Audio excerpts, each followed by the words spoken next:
¿Cómo están amigos de YouTube? El día de hoy vamos a hacer unos ejercicios acerca de ángulos. Vamos a considerar el texto de Geometría Plana de Gonzalo Calvach y Carlos León de la Escuela Politécnica Nacional. Este libro es usado en varios colegios y universidades dentro del país. Listo, entonces. Capítulo número 1, ángulos. Un ángulo es una figura geométrica que está formada por dos rayos que tienen un mismo origen. En una gráfica tenemos lo siguiente. OA es un rayo, es un segmento de recta dirigido. Y OB es otro rayo. El espacio que se ha formado entre los dos rayos es justamente el ángulo. Nosotros podemos nombrar o llamar a un ángulo de varias maneras, mediante letras griegas, por ejemplo, ángulo alfa, ángulo beta, ángulo gamma, ángulo teta, etc. También se puede nombrar por números, ángulo 1, ángulo 2, ángulo 3, etc. Y también indicando los puntos de los lados del ángulo y el vértice. Por ejemplo, A, O, B. Si nos damos cuenta, estamos siguiendo el camino del ángulo que está aquí. AOB es igual al ángulo BOA.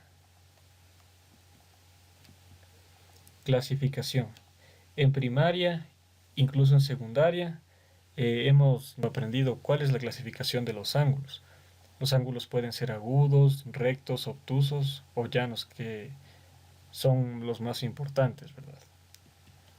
Entonces, los ángulos son complementarios si la suma de la medida de ellos es igual a 90 grados. Es decir, aquí tengo yo un ángulo recto, 90 grados. Trazo aquí una recta, ¿no es cierto? Se han formado dos ángulos, un ángulo 1 y un ángulo 2. Entonces, la suma de 1 más 2 es igual a 90 grados.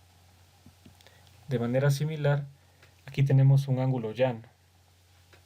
Todo este ángulo es 180 grados. Aquí he trazado una recta para dividir al ángulo en dos partes. Se han formado el ángulo 1 y el ángulo 2. La suma del ángulo 1 más el ángulo 2 es 180 grados, es decir, el ángulo 1 y el ángulo 2 son ángulos suplementarios. Ángulos formados por dos rectas paralelas y cortadas por una secante. Aquí tenemos dos rectas que son paralelas y una secante. Se han formado varios ángulos, el ángulo 1, el ángulo 2, el ángulo 3, el ángulo 4, 5, 6, 7 y el ángulo 8. Entonces, primero, ángulos opuestos por el vértice. Estos son bastante fáciles de entender. Aquí tenemos, por ejemplo, esto de aquí, ¿no es cierto? Una especie de cruz, digamos así. Y aquí un punto de intersección, que es justamente un vértice. Entonces, si este ángulo 1 está aquí, el opuesto va a ser el que está acá abajo, ¿verdad? Entonces, el ángulo 1 es opuesto por el vértice con el ángulo 4. El ángulo 2 es opuesto por el vértice con el ángulo 3 y son iguales. De manera similar, el ángulo 5 es igual al ángulo 8 y el ángulo 6 es igual al ángulo 7. Ángulos correspondientes. Estos ángulos son bastante importantes. Vamos a revisar nuevamente cuando hagamos ejercicios de semejanza y congruencia de triángulos. Los ángulos correspondientes son aquellos que se encuentran del mismo lado de la secante. Aquí está la secante, por ejemplo, a la izquierda. Serían todos estos ángulos.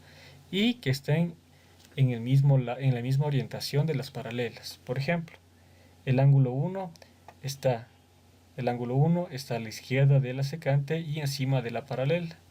Este ángulo va a ser igual al ángulo 5 porque está a la izquierda de la paralela, a la izquierda de la secante y encima de la paralela. De manera similar, el ángulo 2 está a la derecha de la secante y encima de la paralela. Es igual al ángulo 6 porque está a la derecha de la secante y encima de la paralela.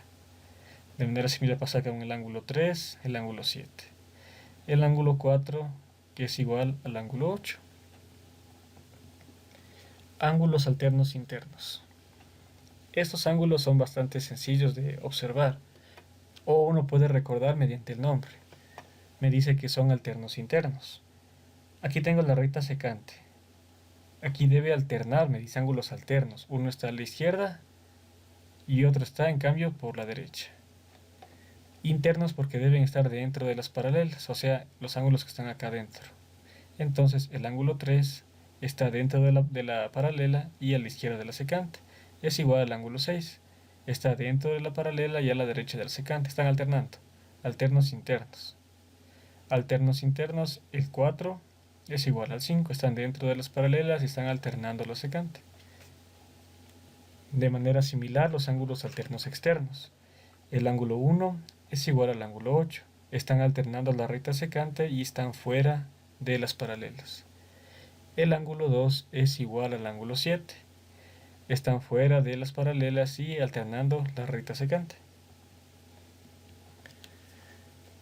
Vamos a revisar una propiedad que es bastante importante para algunos ejercicios. Me dice, las bisectrices de ángulos suplementarios son perpendiculares entre sí. Primero recordemos, una bisectriz es una recta que divide un ángulo en dos partes iguales. Y una perpendicular, bueno, cuando tenemos o hablamos de rectas perpendiculares, significa que las dos rectas forman un ángulo de 90 grados. Lo que me pide demostrar aquí es lo siguiente. Tengo aquí un ángulo llano, ¿no es cierto? He trazado el segmento OB. Se han formado dos ángulos, este ángulo de verde y el ángulo de acá de azul. Lo que me dice es lo siguiente. Si aquí trazo una bisectriz, es decir, AO es una bisectriz, divido aquí el ángulo 2 y el ángulo en 2, o sea, tienen la misma medida. De manera similar aquí en el ángulo de azul. Ángulo 1, tienen la misma medida. Me pide demostrar que estas dos que son bisectrices forman un ángulo de 90 grados, es decir, que sean perpendiculares. Como sabemos, todo este ángulo es un ángulo llano, ¿no es cierto? Entonces la suma de todas las partes que están aquí, es decir, ángulo 1 más ángulo 1 más ángulo 2 más ángulo 2 debe ser igual a 180 grados. Dicho de otra forma, todo esto que sería 2 veces el ángulo 1 más todo esto que sería 2 veces el ángulo 2 es igual a 180 grados. Dividimos todo esto para 2 y lo que obtendríamos es ángulo 1 más ángulo 2 es igual a 90 grados. Finalmente demostramos, ¿no es cierto? Si aquí es 1 y 2, entonces AO es perpendicular a OC. Listo, entonces, esta es la primera parte del video. En el otro video vamos a mostrar ejercicios que se pueden aplicar a las propiedades que hemos revisado en este video. Muchas gracias y que tengan una buena tarde.